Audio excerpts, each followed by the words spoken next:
Raphael with NBA Draft Junkies. Got a video for you today. If you listen to the last podcast we did, it was me and Joe Gomez. We talked about the top point guards, but today what I wanted to do was also have video and put this on YouTube.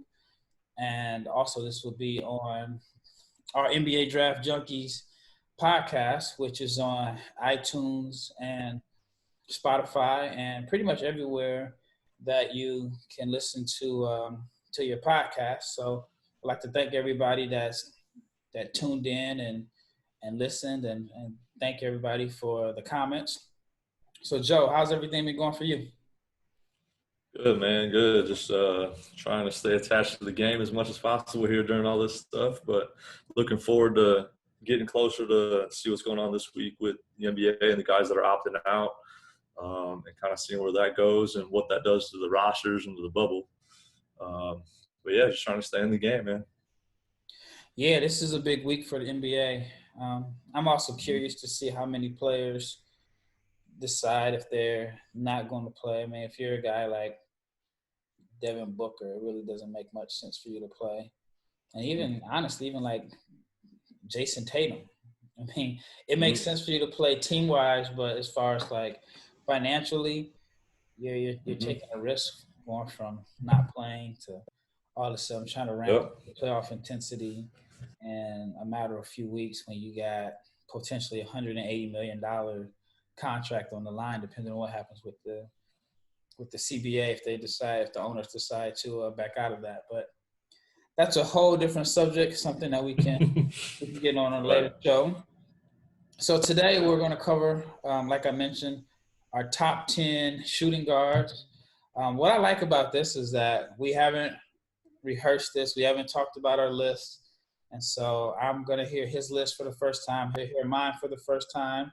I'm just curious to see how different our list is to each other's. I mean, like I've paid attention to a lot of these mock drafts, and everybody's range is just all over the place. You know, guys that I may have top 15, I may see them 25th on other draft boards. And this is just a wild, unpredictable year. So you just never know. I mean, there's no surefire number one pick, in my opinion. And even with the positions, you know, and the positions are even tougher, in my opinion, to gauge because there's so many different tweeners or so many guys that may be a 1 on my list, a 2 on somebody else's list, or 3, 4. So I'm curious to see how Joe's list turns out compared to mine. As far as your shooting guard, who do you have as number 10? So my number 10 is Elijah Hughes out of Syracuse. This year, I think he kind of came out of his shell a little bit. You know, he's a junior. He's got great size, 6'6", probably close to 220. Rangy, athletic, you know, he plays in that Syracuse zone. So he kind of, you know, he had some of his deficiencies are defensively, but I think he kind of came out of his shell from an offensive standpoint and really showed that he's got game and he can handle the basketball. He can shoot the three. He can get up and down the floor in transition. I just really liked how he came on, especially late in the season. I think he had 10 games straight in double figures. Somewhere in like late January to February, he had a pretty good run going through ACC play. So he's my number 10 guy. It could have went a couple different ways. I have a couple honorable mentions that I was trying to decide if I should toss into there or not, but that's who I ended up going with. My number 10 guy on my list is probably a shocker. I'm high on him, and others may have him listed as a 3, and to me it really doesn't matter. But for the sake of my list, I'm going to put him as a 2, and it is Derek Austin from Boise State. Big guard, 6'9". Yeah. He's a little thin. You know, he's under 200 pounds. I like his talent. I like his skill set. I like that he can create off the dribble. He wasn't too efficient. He only shot about 41% from the floor, and he didn't shoot a high mark from 3. He wasn't as efficient this season as he was last season. I like his talent, and I think that he's a player that I would love to see go to a team with a strong developmental program, develop him in the G League, kind of get his body stronger. But you don't find too many players at his height with the skill set that he has. I mean, he definitely has guard skill sets. And I think that he's a person that, depending on your lineup as a coach, you can get creative and Mm-hmm. you can probably play him at anywhere from 2 through 4, just depending on who's out on the floor. So Yeah, Derek Austin is my number 10. it's a good one. I like it. I like it. You know, he's kind of like you said. I think he might be a buck 90. He's a Yep. smaller guy, but he's got a lot of potential for sure. Yep. I like him there. All right, I'll go number 9. Number 9 is also a player who his sophomore year was a little bit disappointing, at least on paper. But it's C.J. Ellerby Mm-hmm. from Washington State. I thought that he was going to have a breakout year this for his sophomore year. Like I said, the numbers went down, but he rebounds. I'm still going to buy into his shooting percentages. Like I said, they weren't as high this year as they were last year. I don't know exactly why. I mean, maybe they were missing Robert Franks, who was one of their better players last year. So maybe he had a difficult time adjusting to having the defense focused on him so much as opposed to his freshman year. But yeah, his freshman year he shot 41% from 3, and this year it went down to about 34%. So that's a pretty significant decline. But for a wing, he's a great rebounder. Averaged nearly 8 rebounds a game this year, 7 last year. And so I think that in the NBA, if you have wings that can rebound and shoot, there's always a place for them. And so if he can get his shooting numbers back up to what they were his freshman year, or even just above the 34% he shot, I think that he could be a pretty good pick for a team selecting in the second round. Yeah, he was actually one of my honorable mention guys that I was kind of on the fence about. I don't think a lot of people know about him. I don't think he's got a huge buzz around him, and that's kind of why you don't see him in a lot of mock drafts and stuff. But then like you said, he had that slump. Not really a slump, but he had a decline in his sophomore campaign. So, yeah, I like him. You know, I actually had at my number 9, I had Cashius Stanley out of Duke. And for me, he was somebody that, I was very high on him when he got to Duke, and I think some of his stock slid a little bit, mainly because he's a very north and south type of guy. He's got to be going north and south and downhill to be really effective. But he did improve, throughout the year. He improved his 3-point shot. He's great in transition. He's got a great frame. He's another 6'6", 200-pound guy who can guard both wing spots. But he does have some stuff he needs to work on, and he's an average shooter across the board. But his decision making was another thing I think he needs to make. But outside of those pieces, those are all things that are fixable and that he can improve on. But I slid him in there at number 9. Most people probably have him a little higher, but with him not being able to consistently knock down a jumper, and he was also in kind of a weird role, I think, too, at Duke. But yeah, I have him at 9. He was the guy that I bumped out of my list, and I moved him to small forward. Yep. But like I say, it's interchangeable. I mean, a person could easily say, well, Cashius Stanley is more of a 2 than Derek Austin. It's like I said, it's interchangeable, at least for me.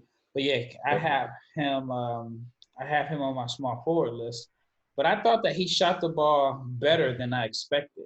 The numbers weren't great, but coming into the season, I only pretty much saw him as an athlete, a dunker, and at best, a streaky shooter. Like I said, the numbers weren't bad. I mean, I think that provides some hope, but also feel like he's older than most freshmen. Off the top of my head, I don't remember exactly, but I want to say that he might be 20, and I think he's turning 20. He'll be 21 in August. Really? Yeah. Yeah, he is a lot older than most. Yeah. So I think that's probably why, even though, in the real world, turning 21 does not make you old, but in the basketball world as a prospect, you see him older, especially when he is in the same class as Anthony Edwards, who is probably close to 2 years younger. So I think that's why he may not be as high on some boards, but then some people really don't. It doesn't make that big of a difference to them. I'll go next at number 8. This is another kind of a tweener pick, but I'm going to put him on my list as shooting guards, and it is Grant Riller from College of Charleston. Man, I like his game. He's got this, I call it like a hood game. He's got like this playground game, like that dude that you go to the park and nobody can check. I mean, his game is built Right. for one-on-one. He's a pretty efficient scorer. He's creative off the dribble, makes tough pull-up jumpers, good finisher. I mean, I just like watching him finish Mm-hmm. and the angles and how he draws contact. The downside is he's 23, which is, unheard of in this day and age for Mm-hmm. a guy to get drafted at 23. He does have some 90s, 2000s ISO game, which, right now the league is just is really there's not a lot of room for creative isolation scores unless you're going to be really Mm-hmm. efficient doing it. I also see him as a guy that a team would draft, and he'll probably end up playing in the G League, averaging 28 points a game. And then I think for him, it's just going to be going to a team where there's a good fit. I mean, that's the same thing for most guys, but I think for him, it's Yeah. going to be a little bit more specialized because he's more so of a scoring combo. And it's, if the right team is going to have to find like a way to complement his style of play. But Mm-hmm. I like him as an off the bench scorer. I mean, he's got some game. Yeah. Yeah. No, I like him. And I laughed at that because I had him on the cusp of my point guard list when we did that a week or so ago. So he definitely has that hood game, man. Like he can create his own shot. He can create space. He goes mid range. That's a good spot for him. I like him. If you're gonna put him at a 2, he can get buckets. All right, who do you have at number 8? Ooh. So at 8, I actually got another guy that kind of slid, Leandro Bone. I watched a lot of him the last couple months before the season got over. Probably watched maybe 5 total games live of him, and he's a shot creator. He's young. A couple things that stood out to me was his IQ. He really knows how he has a good feel for the game, and he really knows how to find spots. So I think in the NBA in this game and today's game, he's going to be a good fit for those teams like the Bulls or somebody that have ball dominant guys that really need somebody to help facilitate a little bit. He just knows how to play the game. I think that he has some red flags, a couple of those that pushed him down some lists, and I think you see mock drafts with him anywhere in the mid lottery to the second round. But it's just really about what kind of project the team is looking for, because I do think he's a 2 or 3 year project. But I like him. I think he's got upside, and I think he's got some. He's kind of one of those guys that can play the 2 or the 3. But I threw him in here at the 2s just because I think he's too slender to really be a 3 and slide up to 4. So I think he's got to be a 2 or a 3. So I had a difficult time trying to figure out which list to put him on, but I ended up putting him on my small forward list. But I'm high on Balmero. I actually have him going in the first round on my mock draft. I have him going to Utah. I think at like 24th or 25th pick, wherever they're picking at based off of the Tankathon order. I actually had a chance to watch him play live. And coming into the tournament, I had heard all the hype and the buzz about him, and I didn't leave too impressed. I mean, statistically, he didn't put up great numbers.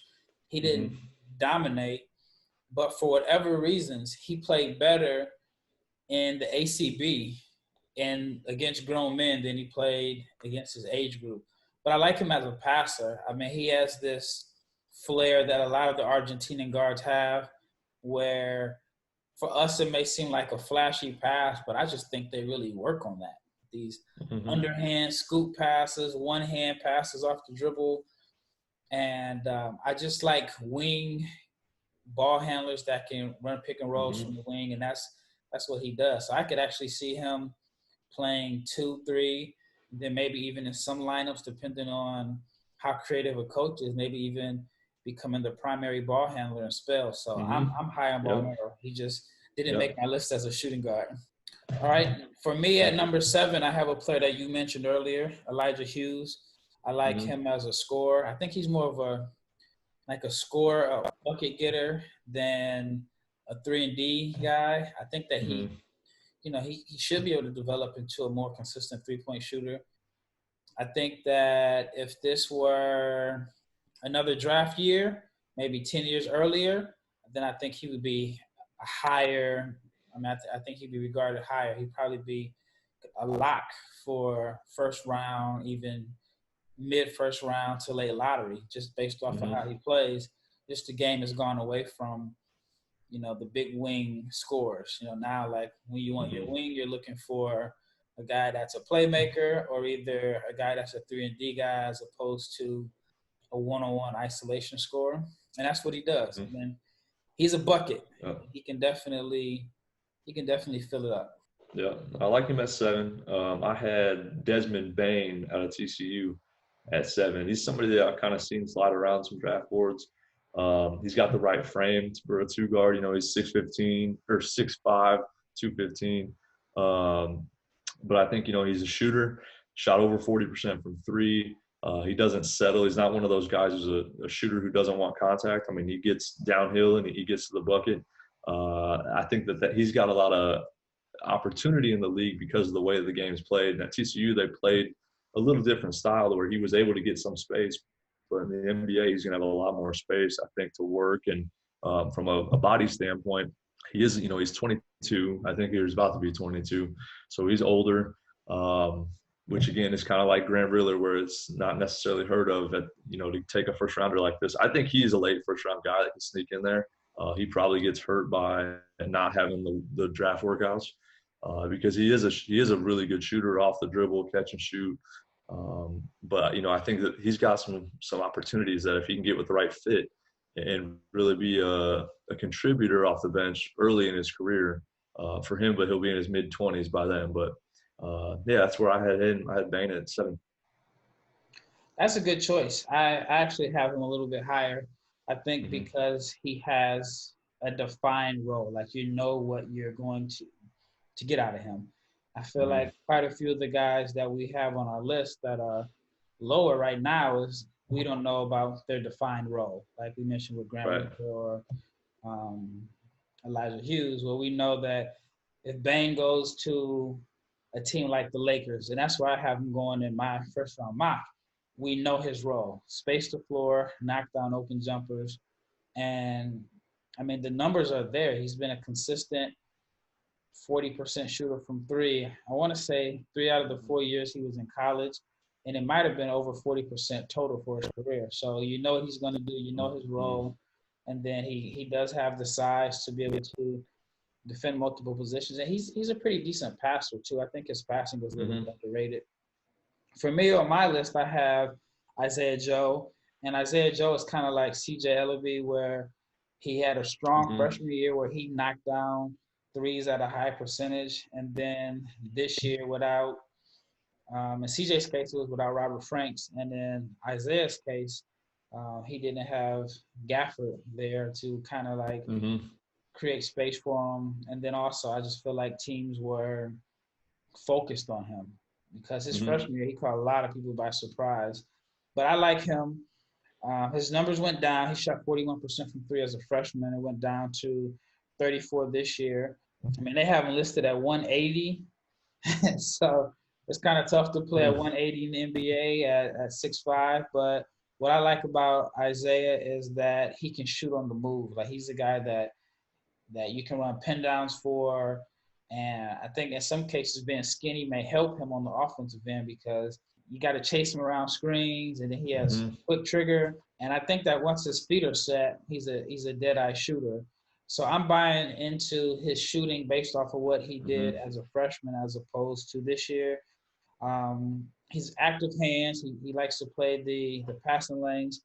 I don't have him as a first round pick on my mock, but I think that he's a value pick in the second round for a team that needs shooting. Yep. Yep. Anytime you can get a shooter like that in the second round, that's a great value pick for sure.